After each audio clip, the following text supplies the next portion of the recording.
That was a real lesson. You know, look, you see that bees. All right, good evening, everybody. If I can get your attention, please. So welcome to the Houston Beekeepers Association June meeting. Thank you guys for coming out today, and I apologize for the delay. I'm running solo tonight. So our president, Joe Powers, is out of the country currently. Mike Simmons, our vice president, he's got some family things going on. And there's some other stuff with the treasurer as well. So you get me. So I hope that's good enough. But first of all, I just I wanted to remind everybody about our July meeting. The July meeting is not going to take place here. It will be at Axelrad. That is over in like the Midtown Museum District area. If you've never been before, it's a great outdoor space, beer garden. They have cocktails and stuff too. We will have a little bit of a honeybee presentation there on their big screen. And we will also have several door prizes there that night. So speaking of door prizes, we do have one door prize here tonight. And if the gentleman would like to share what it is exactly, I'll let him speak. It's my redneck oxalic acid vaporizer. All right. So we've got a redneck oxalic acid vaporizer. So if you, no, it's online. It's this doesn't go to everybody else. So, so that would explain it. Yeah. So if you did not sign in, please make sure that you sign in so that you're eligible for the drawing at the end of the presentation tonight. And we'll make sure that you can get that redneck oxalic acid vaporizer. So we have a wonderful speaker here tonight, Mr. Jeff Murray. He is joining us from Wildflower Meadery, I guess, sorry. And we want to thank him for coming out, and he's going to give us a presentation on making mead tonight.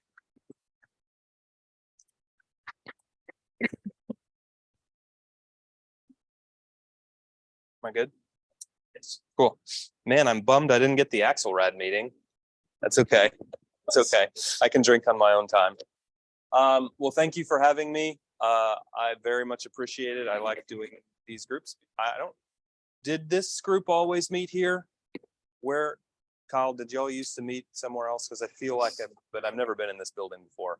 No, I think we did meet at the like years First ago. Christian Church at one point. Okay, but and then I don't know. Oh, okay. Then I guess I've never been. So thank you for having me to the Houston Beekeepers. I didn't bring any door prizes for booze because they're not allowed in this building. But if we can do like a tour and tasting door prize, I'm happy to donate one. If y'all have a way of doing that, I'm happy to. Chelsea we just need an email address and Chelsea can get that to you. But anyway, so my name is Jeff. I'm one of the owners at Wildflower. So we're Wildflower Mead Company at the Bee Weaver Honey Farm. Am I just telling you to advance the slides? That's looking fun. Okay, I'm not super worried. I don't have a whole lot of slides, and so I can just yell at you for you. I want to pull the audience. It helps me kind of understand a little bit more about you guys. First of all, how many of y'all went to TBA on Saturday in Conroe? Okay, good. Just a couple. Did either of y'all go to my presentation? Awesome. Oh, so you've seen my presentation? Okay, this is the same as I did on Saturday. It's probably some overlap from last year. So just hope you have some amnesia and didn't remember it exactly. Okay, yeah, that was the Texas bucket list. Yeah, we recorded that in March. I'm sure I I could have a whole conversation about how he films that show. Shane is exactly the same in real life as he is on TV, but I'll just leave it at that. So if y'all are familiar with Bee Weaver, they're the oldest continuously operating bee farm in the state of Texas. I'm sure some of y'all, I didn't finish my polling. So just quick show of hands, how many of y'all have had mead before? Okay, how many of y'all have had our mead before? Okay, less, that's good. And then how many of y'all are currently beekeepers? Oh, that's a lot higher than I was expecting.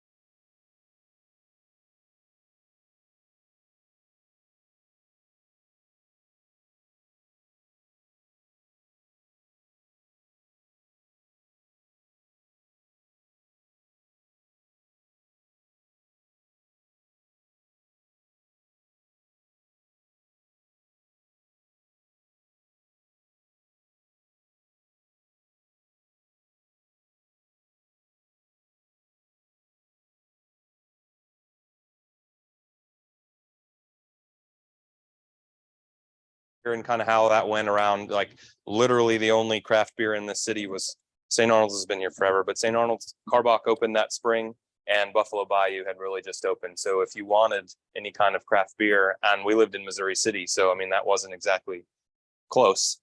You had to make it. So we started home brewing beer in 2011, did that for several years, started keeping bees in 2014.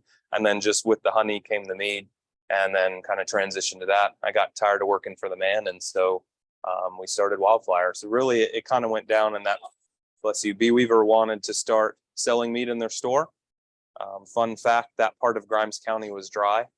And so there's a loophole in the legislation that says dry, that wineries can sell wine out of their tasting room in dry counties. And so they went ahead and applied for their winery license, not necessarily to make it, but to be able to sell it in their store. And then they went ahead and applied to get on the petition to change it to being wet. Fast forward, all of Grimes County is now wet, I believe. So that's not super relevant. But anyway, so here we are. So Wildflower opened for business Memorial Day 2019. If you've ever been to Bee Weaver's BuzzFest event, that was the day we opened in 2019.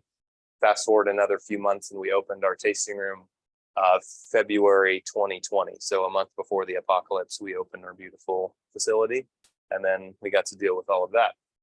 Go ahead and next slide.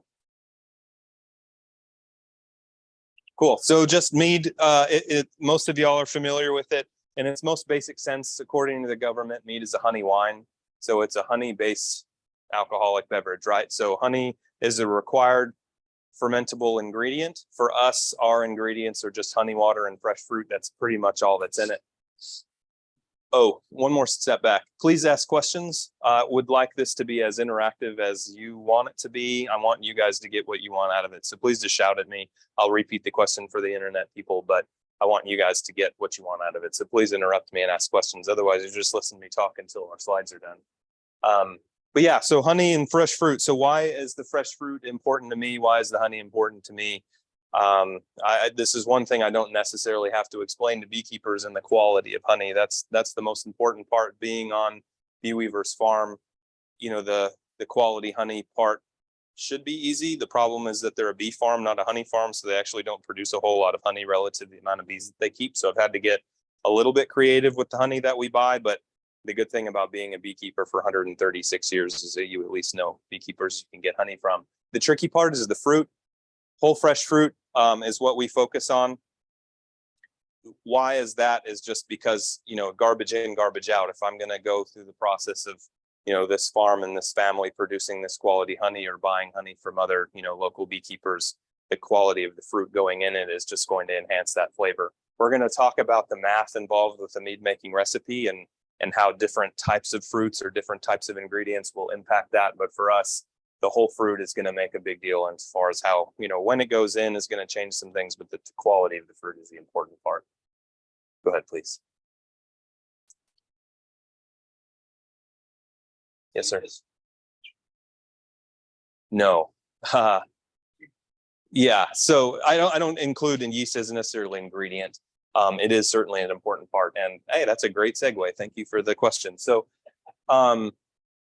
like I said, mead is a honey wine. Regardless of the alcohol type, the process is the same, whether it's malted barley and beer, grape juice and wine, honey and fruit for us. Yeast are converting glucose into ethanol and CO2. So yeast are converting sugar into alcohol. My sugar source just happens to be honey and fruit. It needs that catalyst in order to drive that fermentation. The yeast is what's doing that. I use a commercially cultured yeast. It's a risk tolerance thing. For me, being able to control when I'm spending the money I'm spending on honey or Bee Weaver's honey and all of the fruit, having that controllable closed environment is more important to me than utilizing the yeast that, you know, not knowing exactly how that's going to perform. So yeah, old world wine in France, you know, you buy grapes from the store, the white powdery film on it is that yeast, right? And so you can just crush those grapes and let the yeast do its thing. Well, those grapevines have been there forever and they have a really good idea of how that's going to perform. I did actually extract some honey last February. Never recommend extracting honey in February, but I needed to move those bees and I had left some honey supers on and so I just took them and extracted it. The honey was wet. I went ahead and just extracted anyways, had some honey ferment in the buckets. So I went ahead and took that out, diluted it into a mead and let it go ahead and finish. The results were surprisingly good. It was just a little bit funky. So, I mean, if you're familiar with Jester King, a brewery in Austin, they're known for their natural fermentations and let their yeast do their thing. I'm a little too risk averse to really do that, but it was starting anyways, so I let it do its thing. It fermented at a full wine strength alcohol. It was about 12% what I'd planned it for. Wasn't super funky. It was a pleasant light funk, if that's a descriptor. There is actually a yeast lab in San Antonio that eventually I'll get that to kind of see what it is, but no, long story long, I use primarily a Sauvignon Blanc strain of wine yeast. I think we are gonna talk about that in a subsequent slide, but a little bit more about ours specifically. We make two styles of meads, what I call imperial and session. Those are just made up words for higher alcohol and lower alcohol. Our imperial meads are higher alcohol. They're going to be 11 to 13% versus our session meads are lower alcohol. They're 7 to 8% generally. I can go lower than that. The government very much cares about how wine is labeled. Below 7%, the labeling requirements get super resource intensive ingredients and nutrition facts and stuff. So for our low end, at least in the size of our business now, 7 is about what we're tap out. If you go above 14%, the taxes really change. The government again wants their cut in that.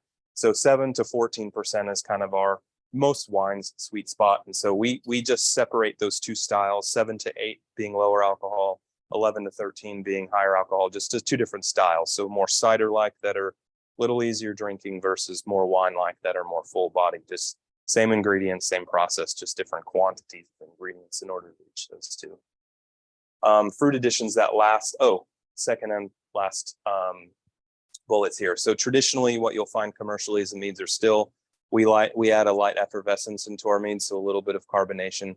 The reason predominantly I do that is because our session meads, they don't have enough body on their own, being so low alcohol, that the effervescence gives a little more perceived body with the bubbles.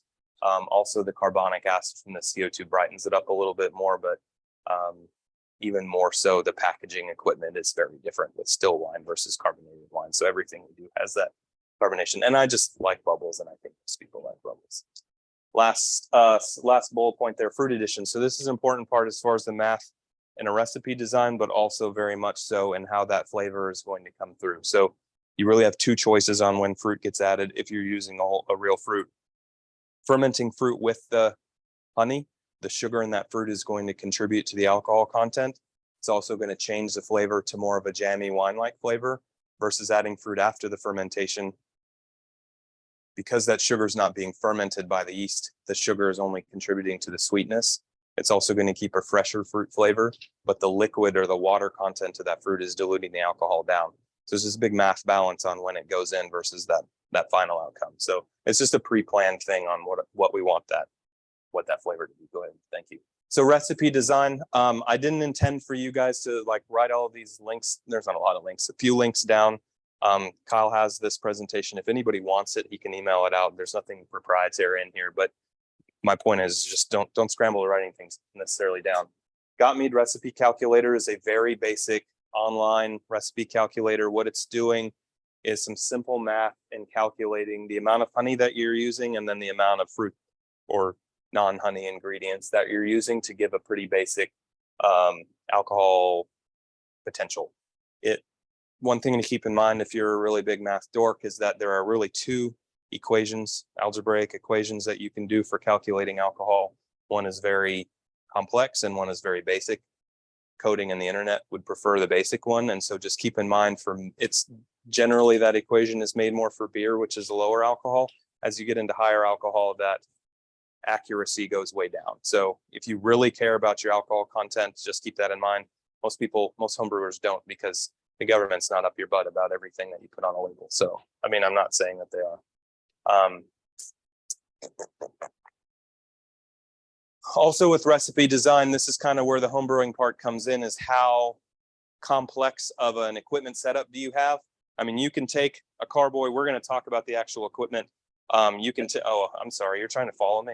I dance when I speak. Sorry. You can take a jug, dump some honey, water, dilute it down, put some yeast in there and let it go, and you're going to make mead. So talking with you back there, And when I hear a mead maker saying that it takes months to ferment and it has to age, a year for it to be palatable, a pretty good idea how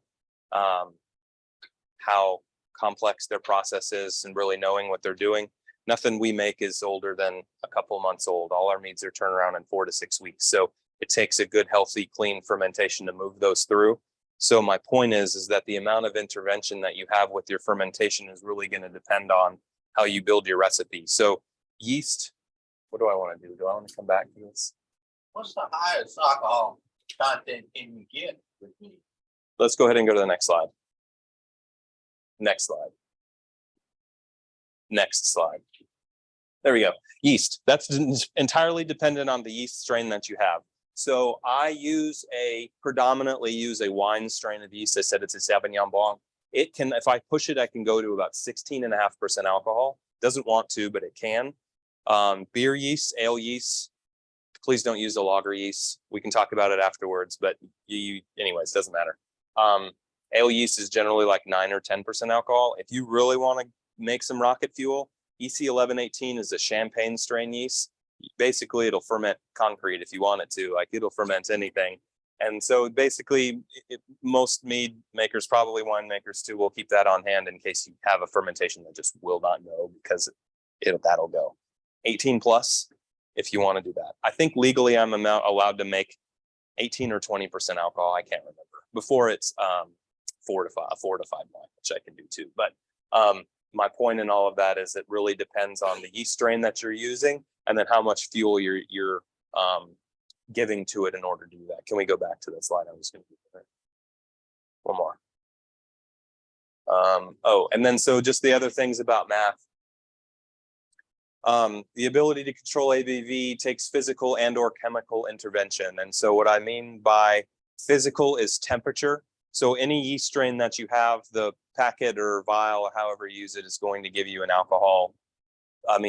temperature preference that it wants. I ferment it generally about 68 degrees.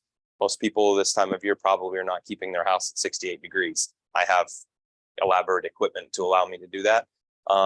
Some yeast strains can do, so like a Belgian beer, it tastes really florally and estery. It's because it's fermented really warm.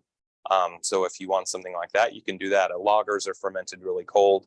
And so that's why that yeast tolerance can do that. So if you don't have the ability to drop a temperature by putting whatever container into a refrigerator, stop a fermentation, that fermentation is going to go until either the yeast run out of fuel, being sugar, or you stop it chemically. So we'll talk in a few slides about the specific chemicals, but really the 3 ways you can predict your alcohol is giving it enough fuel. And if that yeast can go to 16% alcohol, then you have to either put more sugar past that 16% to leave some sweetness, or you're going to have a really dry mead. And a dry mead is super dry. The other way is temperature. So by measuring the fermentation as we go, we'll talk about that in a bit, and then putting it in a refrigerator to stop the fermentation, because no yeast can ferment in the 30s degrees. I'm not going to say no, but these yeasts are not. And then chemically, so potassium metabisulfite and potassium sorbate are chemical interventions that you can stop that fermentation without cold. So those are your 3 ways of doing it. So you're going to plan. You really need to plan that. Otherwise, it's just a total crapshoot in what you're doing. Concentrates and extracts versus whole fruit. So concentrates, what that is just concentrating it down into super, super high Brix or super high sugar content. It's a way of getting a lot more flavor with a lot less volume. Talk about that liquid dilution, but it's going to change the flavor. It's not going to be that identifiable flavor as much as more like a jammy, big fruit flavor. If that's what you want, that's fine. And then extracts are a way that it doesn't have sugar. It's not going to ferment. It's a super easy just dropper, but it's going to taste like cough syrup or something like that. Spices, dry spices. I use a lot of teas and spices, things like that. Those are all after the fermentation. They're not being fermented because there's no sugar in them. So that's not really impacting as far as the recipe design as much as the flavor. Go ahead, please. Honey. I don't need to go into this as much with y'all specifically because you're presumably producing honey. I do assume that everyone here, because there have been beekeepers, that you own a honey refractometer. Do you also own a alcohol refractometer?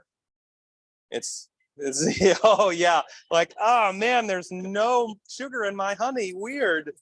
Yeah. So these are the exact same thing. It's just inverted scales, basically. So this is super high density sugar because it's for your honey. This is a lot lower sugar because it's ferment alcohol. So if you don't know what a refractometer is, the most basic sense is just measuring the amount of dissolved solids in a liquid by looking at the refracted light through it. I don't need to go into that chemistry lesson unless you guys want me to, but I feel like you can handle that. My point is 2 refractometers, and for the honey slide, the honey refractometer is important only if you really care about the alcohol content of what you're making.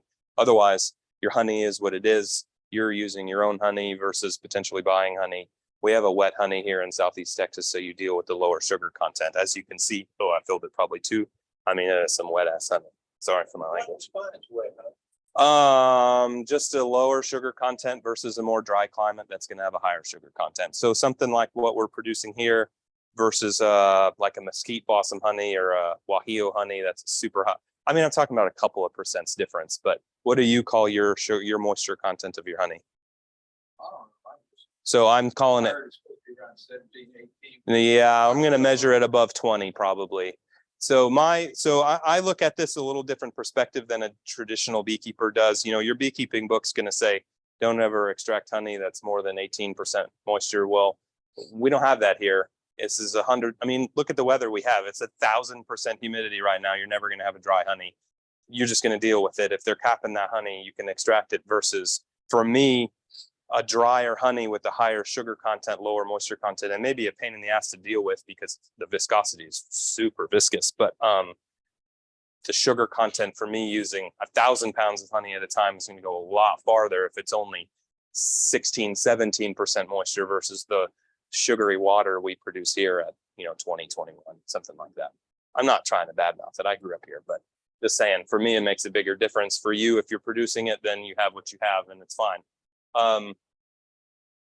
General rule of thumb, just in case you're going to ask, an alcohol strength mead with just a little bit of sweetness that's not super high alcohol, plan for being like 3 pounds of honey per gallon. So right now, fast forward to the end, we're going to make about a 5.5 gallon batch. It's going to be low alcohol, pre-dilution of the fruit. We'll call it like 9%. This is 4.5 gallons of water for a gallon of honey, so 12 pounds. Spoiler alert. Making it 5.5 gallons will take it to about 9 to 10% alcohol. I don't know how that math works out. Okay, go ahead, please. Fruit. When I think I already talked about this, just when. Also for me, for our meads, our imperial meads, so higher alcohol meads generally have a higher fruit concentration. I don't mean concentrate, I mean higher ratio of fruit to total liquid. We'll usually do about 5 pounds of fruit per gallon. So if I'm making a blackberry mead, if it's a 5 gallon batch, then that takes 25 pounds of blackberries. I'll usually split that into a fermented and unfermented. A lot of it has to do with flavor complexity, but it also has to do with the math as far as dilution. So if you wanted it all post fermentation, it's a lot of dilution that's going to take that down. It's hard to keep a higher alcohol strength versus one of our session meads. Most of the time I add that fruit after the fermentation to keep that fresher fruit flavor. But if my final product is only 7% alcohol, I have a lot more of a delta. I can start that alcohol higher and dilute it down back to 7. Still keep the alcohol content that I want. Go ahead, please. Yeah, I covered this. Thanks. Oh, actually, go back. Beer. Fun facts about beer yeast and about mead in general. So mead is inherently gluten-free. Legally, I'm not allowed to use any ingredients with gluten in it. So it's an easy question for me to answer, except when it comes to the yeast. So if you've ever homebrewed before beer, a lot of times you're buying a liquid yeast that is often cultured with a gluten-containing ingredient. So I use a dry yeast. Now we're talking about like tiny, tiny amounts. It's going to make it in the finished product, but it's easy for me to answer that no, there's no gluten in it. The other thing about beer yeast, if I'm already catering to our our gluten intolerant people, I don't want to eliminate the people who have gout. Beer yeasts are high in purines, which is a problem for people with gout. So fun fact. That's what your problem is with beer. It's not the beer itself. It's the purines that, I mean, I guess it is. It's purines created by the pale yeast. So one of the major reasons why I've really gone away from any kind of beer yeast is don't want to exclude our gout friends. Continue, please. Okay, this is the slide that you're not supposed to write down. If you want these links, you can certainly have them. Most important things to remember for me, sanitation. With mead making versus traditional wine and beer making, you really have a crutch and in regards to the antimicrobial, antifungal properties of honey. And so you don't get yourself into as big of trouble if you have a little lax in sanitation. That being said, I don't want you to skip that. I use a product called, well, for home side level stuff, I use a product called iodophor. It's just a iodine-based sanitizer. I like it because of the color, and I can tell when it's not concentrated enough. Star San is kind of the traditional sanitizer for home brewing. It bubbles, doesn't change color. It doesn't matter. It's fine. You can use bleach. Bleach is great as a sanitizer, but everything's going to taste like bleach. So as long as you love your bleach flavored mead, then bleach is a great sanitizer to use. The next bullet point, pitch enough yeast. Yeast is super cheap, especially if you're using a dry yeast. I mean, your honey, even if you're not buying it, you put a lot of time and effort into producing your honey, buying quality fruit. Don't skimp out on yeast because that extra 79-cent yeast packet is just too much for you.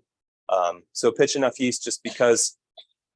And then going in with the next bullet point, nutrients, aeration plus degassing during fermentation. This comes back to my point of when I hear people say that mead making takes so long or the fermentation takes so long, it's because of the lack of nutrients. So if you think about a mead fermentation, the way I generally describe it is imagine you're training for a marathon and the only thing you eat for the couple of weeks prior to your marathon is Cinnamon Toast Crunch. You're probably not going to perform very well. Well, it's very similar to a fermentation that's fermenting honey. It's only sugar and it's really hard on the yeast. So it takes that nutrients that you're going to add to it in order to have a clean, healthy fermentation. So it's different than beer in that malted barley is very nutrient rich. That's why beer fermentation is so quick, is because it's full of nutrients. So giving enough yeast, we're going to add yeast nutrients to it. I think it's on the next slide and what the nutrients are called. This first bullet point on the helpful links, stagger nutrient additions and each pitch rate that link, or you can just search TOSNA. TOSNA stands for something, staggered nutrient additions. After giving this presentation, I should probably actually learn what that first two letters means. But that's going to explain to you what that means and just adding nutrients throughout the fermentation. You guys don't really have a friendly neighborhood homebrew store anymore. DeFalco's closed. They were the best homebrew store in the world. I don't know. Anyways, they closed a few years ago. That was a great reference. However, I think you got to go to North Houston at this point to have a homebrew store. The internet, online homebrew stores have taken over. They were bought by the big brewing companies. But sorry, I'm a College Station at this point. That's the College Station homebrew store. Just Google homebrew equipment. You can pick one. Okay, next slide, please. You guys are a chatty group. Recommended equipment and additives. So the equipments are they're pretty basic. What I'm calling a carboy is this. What you're gonna really generally find if you search carboy is like the water jugs at HEB that you can fill when hurricanes come. That's a carboy. That's fine. They just generally have small mouths, which is fine because you can still degas and stir it. But if you're going to do anything with fruit, it's called a big mouth bubbler. It has a big mouth. It's easy to get fruit in and out of it. I think they make these in plastic now. I bought this before the plastic ones existed. Glass is good because it has a less oxygen penetration. It's easier to clean. However, glass is super heavy. And when you drop them, you cry. Ask me how I know. But plastic is a lot lighter and it's cheaper. So it's just up to you what you want. They do make little slings for these, but I lose them. But anyways, the big mouth is good. A stir. Oh, and then as far as batch size, you can do as little. I mean, you can do as little as you want. 1 gallon is kind of generally as small as they go. Keep in mind, if you want to do 1 gallon batches and you plan and do your math for 1 gallons, you buy a jug that's 1 gallon, you're going to make a big old mess because that fermentation is going to create a big mess. So if you do 1 gallon batches, make sure you either cut your recipe down a little bit or buy a jug that's actually a little bigger. Whole Foods sells their cider in the fall. That's in the like 1 gallon plus. I think they're a little bit bigger than 1 gallon jugs in their glass. So you just buy the cider, you drink the cider, and then you got the glass things. They're great. They make 3 gallon containers, and then traditionally homebrew batches and stuff are planned for 5 gallons. That's a lot if you're just getting started. This is actually a 6 gallon carboy to allow for a gallon of headspace for that. Fruit additions, but also fermentation. Stir. This is it's called a wine whip or a degasser or a stir or whatever. It's going to attach to your drill, and it's a way to degas. I'm going to use it so we can see it, but I didn't really talk about it with the degassing aeration in the last slide, but alcoholic fermentation. Here's the biology portion of the talk. Alcoholic fermentation is an anaerobic process, which means that it does not want oxygen involved with it. Bless you. However, cellular generation is an aerobic process. And so while the yeast are growing, they need oxygen. So we're going to add oxygen to it at the beginning of the fermentation. But at some point, you need to decide when it's more fermenting than growing, and then you leave it alone and don't give it any more oxygen. So generally for me, it's the first 3 or 4 days. I'm going to aerate and add nutrients to it. Once that's done, I'm going to let it go. Toss in a link will tell you that. Also, CO2 is toxic to yeast in a really high concentration. So as it's producing CO2, if you don't get it out, it can be harmful to its growth and its job. That's the stirrer. Gram and pound scales, just so you can measure your stuff. You should, most ingredients you're going to do in grams, the honey you do in pounds, whatever, or not. It's up to you. Auto siphon and tubing. You don't have to steal your neighbor's gasoline with your garden hose anymore. You can just put this in there and siphon it out. This is a great tool unless you want to invest in a small pump, which you certainly can do, but this is a low-tech way that you're not going to break. I mean, you could, I guess. And then just vinyl tubing for blows. Sanitize it, please. Bottle filter, bottle filler, capper, draft system. It's up to you on how you want to package your, oh, did I not slide make in it? Oh, I didn't, sorry. Please pause for a brief intermission.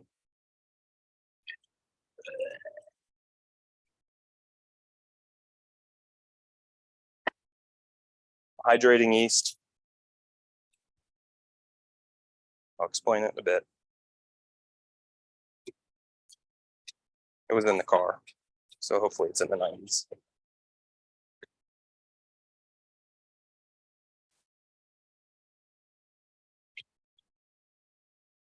Take a degree, learn to do that. Yes, sir. 2 A&M degrees actually in order to learn to do that. How you want to package it. So depends on if you want it to be still or carbonated. Like I said, it's not carbonated, it's a light effervescence in case you work for the government.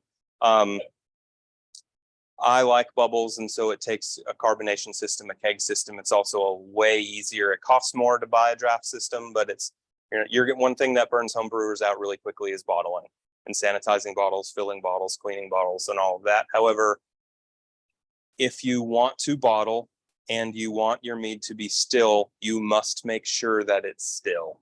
What I mean by still is lack of carbonation.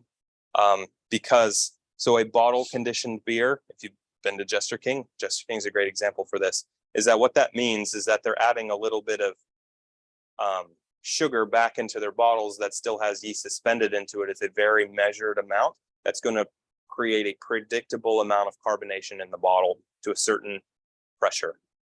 With mead, that's really, really, really hard and unsafe to do because of the fermentable sugars that are left in your mead. So unless you have a completely dry mead, please don't bottle condition your bottles, because it will keep going and keep going and keep going and create pressure. And depending on the type of bottles that you use, you may or may not be able to withstand that. So beer bottles have some pressure holding ability. Beer is fairly lowly carbonated compared to like a sparkling wine. If you're going to use champagne bottles, please don't go for it, because then I'm going to get sued. But a wine bottle, a traditional still wine bottle, is not meant to hold any pressure at all. Generally, it'll pop a cork out, which is fine. It's just your spouse gets mad at you for making a big mess. But if that cork does happen to stay in, that bottle can explode. And then, so my point is that if you're creating a sparkling mead, please do it intentionally and not accidentally. Stabilizing with these additives are very important. Refractometer, hydrometer, we already talked about. Refractometer, hydrometer does the same thing, except it does it by floating in that dense liquid. And so I'll do a quick overview of this.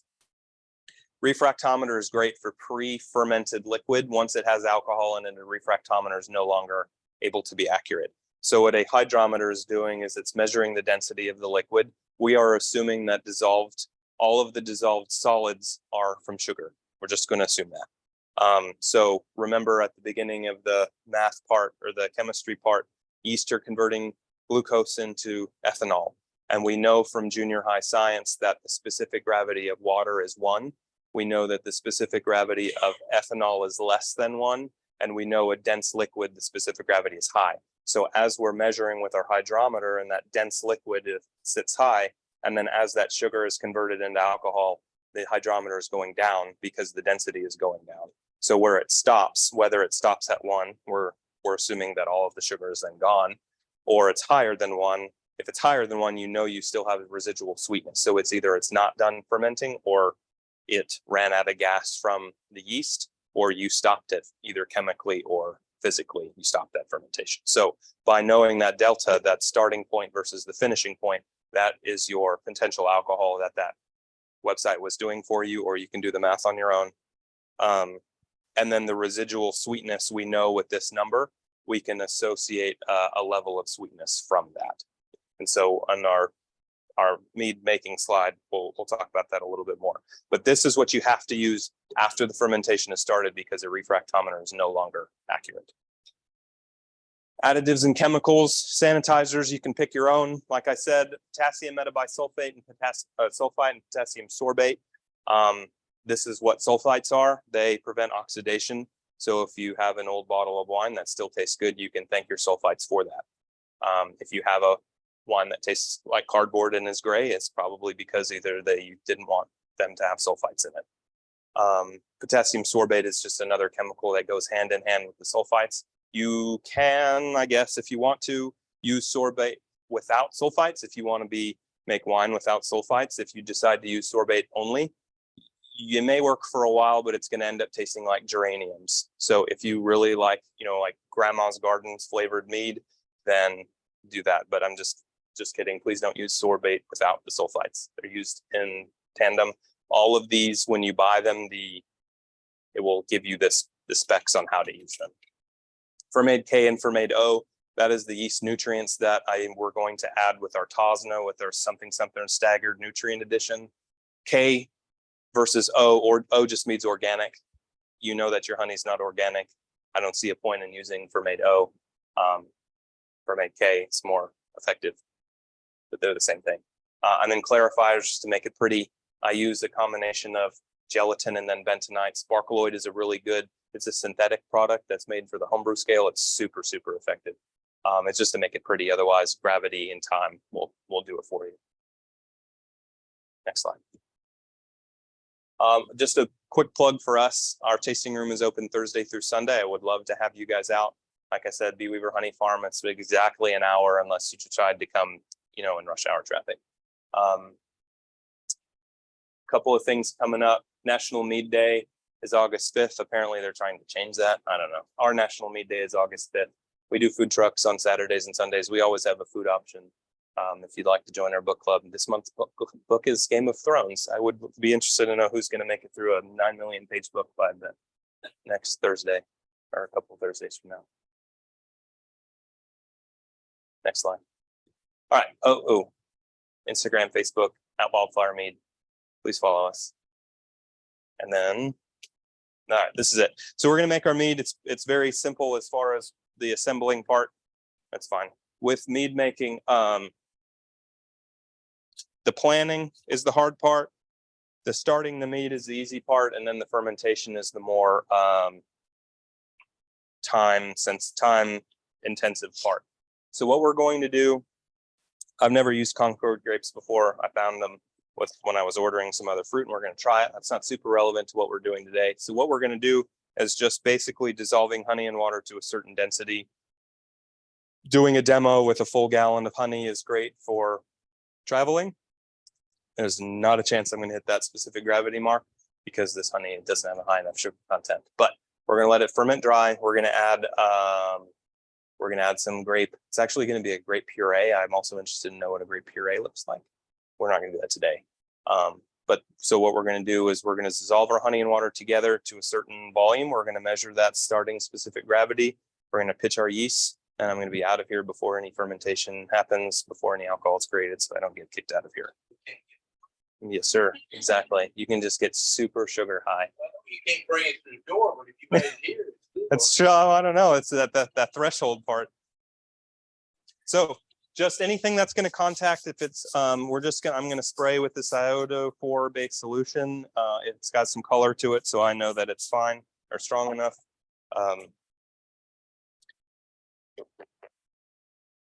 I've already pre-measured out my amount of yeast and my amount of, this is a GoFerm, is a yeast nutrient before the fermentation. It's just a hydrate, a dry yeast. And I didn't put that on the slide, but that's one thing. I'm trying to make this sound like really complicated, but it's really.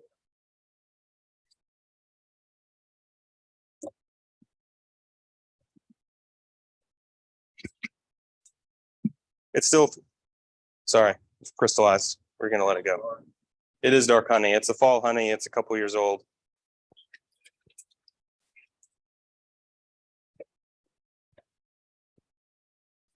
I'll just let it go for a bit. Does anybody have any questions? I didn't. Yes, ma'am. Yeah, if you want to drink it. Yeah, I mean, I would say certainly don't use distilled water because it needs those nutrients, the chemicals in your water. Tap water is fine. It really just comes down to if you're willing to drink it as water, then you can drink it as made. Chlorine, I've never lived in the city of Houston. I don't know how high chlorine they have, but that's not going to be awesome. And so if you can split it with like a bottled water or just bottled water in general, you have a good idea. It's not going to have any high chlorine in it, but that's really the only thing as far as the fermentation is going to go. Otherwise, like hardness is not a huge deal as far as fermentation. Dark honey or honey that's old doesn't have a real good flavor. So does that have that? So for me, I'm not a super, yeah, this has a big flavor. I mean, you can try it if you want it. They're going to clean the carpet, not me. Yeah, you can tell it's old wine. Mm-hmm. So for me, if it were a traditional mead, and what I mean by traditional mead, it's only honey and water, then the flavor and the color of the honey is more important. But because the focal point is going to be the fruit that I'm adding to it, I'm not as concerned with the flavor. I mean, the color is certainly going to make a difference because it's so dark, but the flavor is less impactful. This will probably come through because it's such a big flavor versus a more delicate, lighter honey isn't going to come through as much.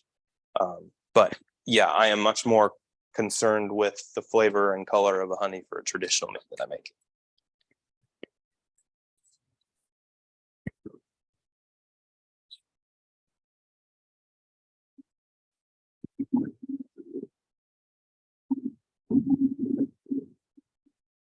So there's no time requirement, just aerating it and making sure all the honey is dissolved. Honestly, that's not even huge of a deal because the yeast and the turbulence and the convection that's going to be created by the fermentation is going to do that on its own. And I have an hour drive home that's going to stir it as well. So it's just getting it dissolved, getting it aerated. We're going to pitch our yeast.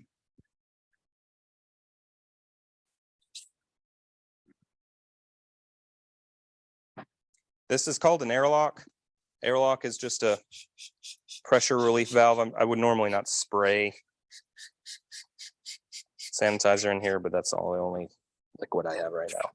But anyways, just putting a sanitizer in here with water. What it's doing is that it's allowing the CO2 out, and so it doesn't build pressure and blow up my container. It's also not allowing oxygen in. I'm not worried about the oxygen right now because that CO2 is denser than air, so it's going to have a layer of CO2. So I mean, honestly, you can, and a lot of wineries will ferment open top. The airlock is more important, one, to let gas out, but it's more important post fermentation if you're aging it so that air isn't getting in, and like fruit flies and other bugs and stuff are not getting in. That's, oh, I said I was going to measure it. Man, I really don't want to. It's going to be really low. So you gonna let that sit like that for how many days? Yeah, so if fermentation shouldn't take longer than a week, tomorrow I will stir it, add nutrients to it. I'm going to do that every day for 3 or 4 days, and it's going to let it go, and it's going to ferment dry. So I'm not super concerned. As maybe don't do this, but I don't have a lot of cleaning equipment here. Oh man, that's super fun. Yeah, that came out at 1.06. So here you can see if you want to pass it around and see it. So that is really low. I'm not super worried about it now. I can add more honey to it. And that's the easy thing about adjusting. If you're low, you can add more honey to it, stir it in, measure it again. If you're high, then you have to dilute it. And you know, there's enough room in here that I can dilute it. But if you run out of space, then you're gonna have to just remove it. That kind of thing. Any questions? Yes, sir. We have a question online. And the gentleman Russ is asking, does Go Firm help with O/K? No, so those are two separate products. So Go Firm is to hydrate a dry yeast. So you're gonna make a solution of Go Firm, water, and yeast. So the yeast on the packet of yeast will have hydration instructions. It'll say a certain volume of water per grams of yeast or whatever at a certain temperature. It's usually in the low 90s F. And then you'll add the Go Firm to that solution. That's instructions of grams per volume or whatever. Let that sit for a bit. I'm actually going to then take a volume of that and add it to it. What you're doing is you're just trying to acclimate the yeast to a super dense sugar environment. So no, your Go Firm is pre-fermentation just to hydrate the yeast. The Fermento/K is post-fermentation that you're adding directly to it and stirring it in. Any other questions?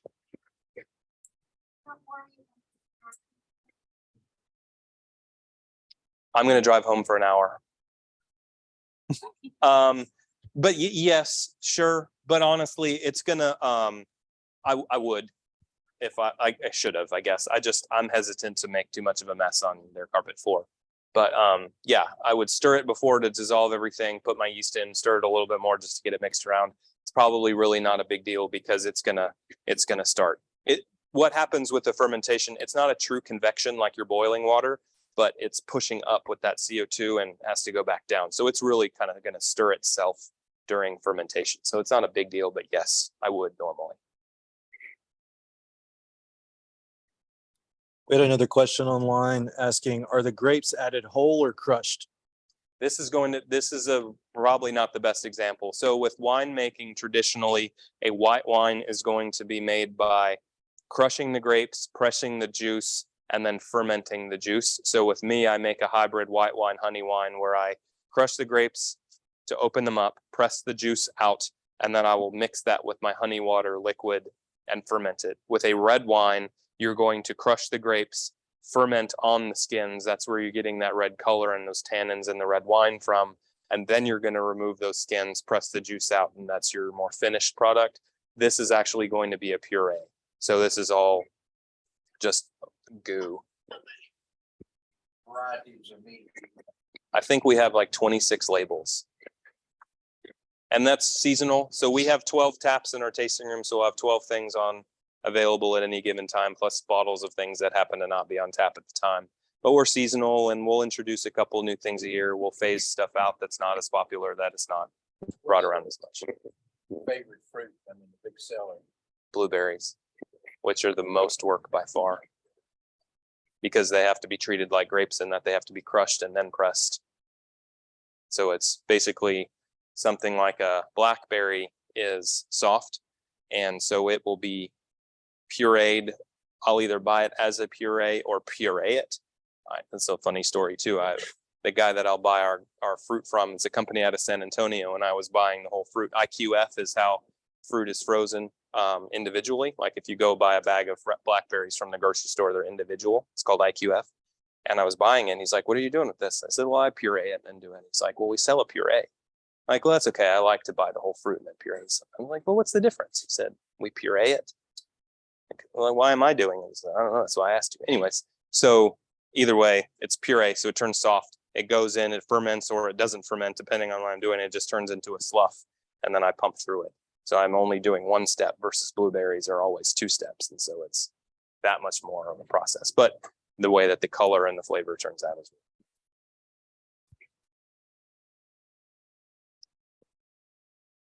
Yes. Yes. Great question. Well, no, depending on when you want to do it. So citrus, avocado, I've never done it. Fat, you have to be really careful with fat because it's going to separate and it's going to be really oily and weird and gross. So with chocolate is kind of a similar thing. If you use like a milk chocolate, avocados can be, and are you saying avocado honey or avocado the fruit? Oh yeah, the fattiness in that might be kind of weird. I haven't done it. Might be cool creaminess, but I'd be a little hesitant on that. Citrus, I think the acids in citrus make it really weird. Unless someone can teach me otherwise, specifically oranges. If you ferment oranges, to me, it comes out with a vomity smell. It's not great for tasting notes. I'm getting lovely notes of vomit. It's not great for a bottle. Peaches ferment very well. They're really sugary, but they lose all of their flavor and it just tastes weird. And so for me, all peaches are always added after the fermentation. So we do, yeah. It's a citrus, and so it's post-fermentation. We'll release probably, I'll start the fermentation coincidentally, probably Thursday. So give me probably early August. It's our kind of our version of a Paloma. So it'll be grapefruit and lime. It's our session mead, one of our summer seasonal things that we'll do. It's really just comes down to sugar content and then how easy it is for you to process and buy in quantity. Like figs, I really like figs. They're really sugary. They're really kind of caramely, but there's no commercial market for figs because they ripen so quickly and the squirrels get them. So it's just hard to buy in bulk because they don't exist. So unless you're going to go pick them, Mustang grapes are very similar. Mustang, muscadine, however, whichever variety you're talking about, they are really good because they're super acidic, which means it balances really well with the honey. The problem is they're super acidic, so it burns the skin off of your hands if you don't wear gloves. You only learn that once. But they don't cluster well, so they're really hard to pick because you're all over the place picking Mustang grapes, and you're spending all day in August picking grape or July, and then you don't end up with any. So just a matter of getting it in quantity. Yes. Yeah, so we do 2 tours a day when we're open, Thursday through Sunday. It's a pre-booked thing online. If we do a door prize, that's what we'll give as a tour for your group. I don't really care how big it is, but we'll talk about beekeeping, which may or may not be interesting to y'all. We'll talk about honey production. We'll talk about mead making, and we'll finish with the tasting is how our tours are structured.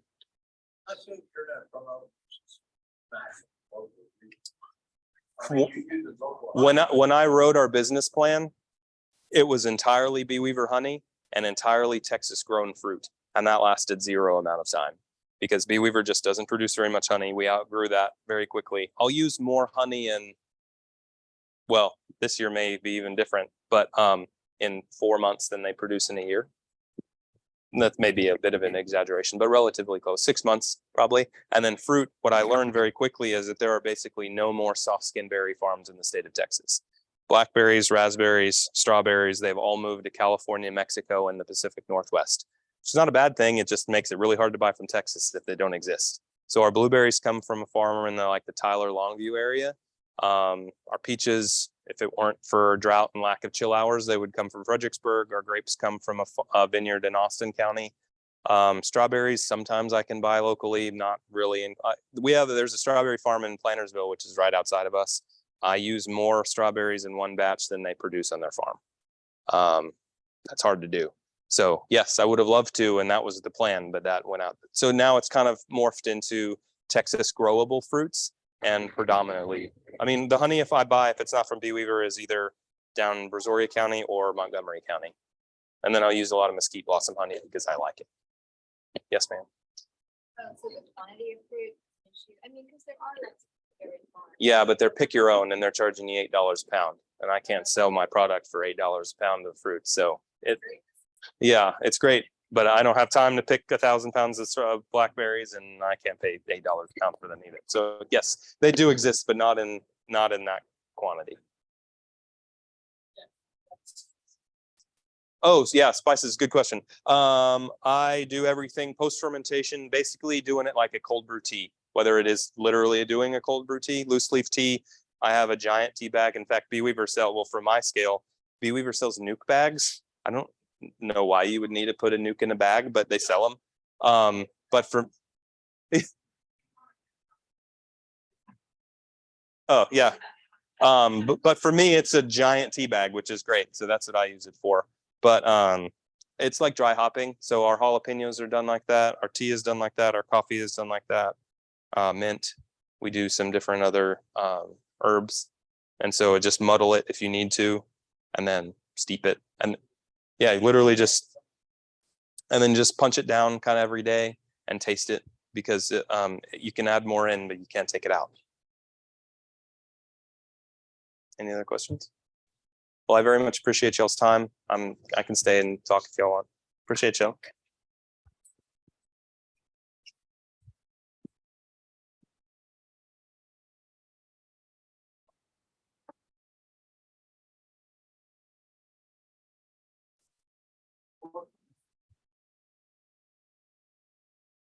All right, thank you everybody for being here. Thank you, Jeff. That was a great presentation. And now I'm inspired to go make some mead. When I realized like I was too scared of the sanitation aspect of it. And Yeah, I said don't use that as a crutch. Yeah, so that's what it's not as sanitary as I thought it was. So Andy, do you mind telling me how many? What's our last number on there? 17. All right. I'm going to use our trusty. Well, yeah. So if there was anyone else that wanted to sign in for the door prize, please do it now. So that's going to be 18, right? Anyone else? Okay. I'm sure in ancient times they had all that lithium driven paddles. Okay. We're making old fashioned tea. You got all this water. I never claimed to say that's not a business. So we have number 15. Andy, who's that?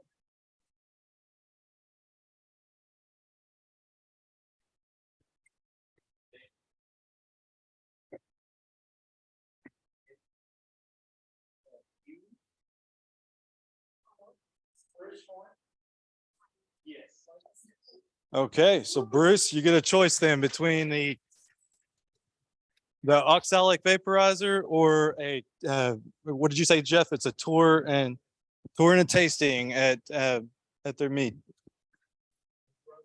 Vaporizer. All right, it's right back there.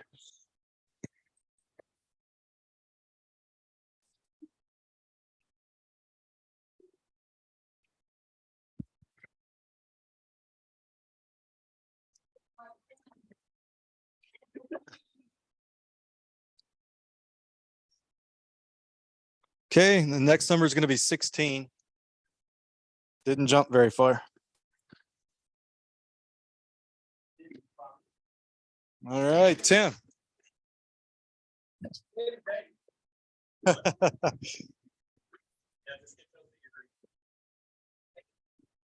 right, then. Well, thank you all for coming out tonight. We just remember that on our next meeting in July, we'll actually be at Axelrod. We will not have a meeting here. It will just be there. So don't get confused. Look forward to seeing you guys there. We'll see, I've got my phone right there. It's the third Tuesday. So third Tuesday, yes. And we will have there will be pizza there too, and some drink tickets and stuff as well. So come ready to have a good time and hang out with beekeepers. Yes, sir. Axelrad is like so yeah, so it's in Midtown, the museum district area, kind of Midtown Museum Park. If you go to our website, it is listed on our meetings tab on the website, so you can access the Eventbrite and the directions and everything like that for it. Okay. Does anybody else have any questions or anything for dismiss? All right. Thanks a lot, guys. We'll see you in July.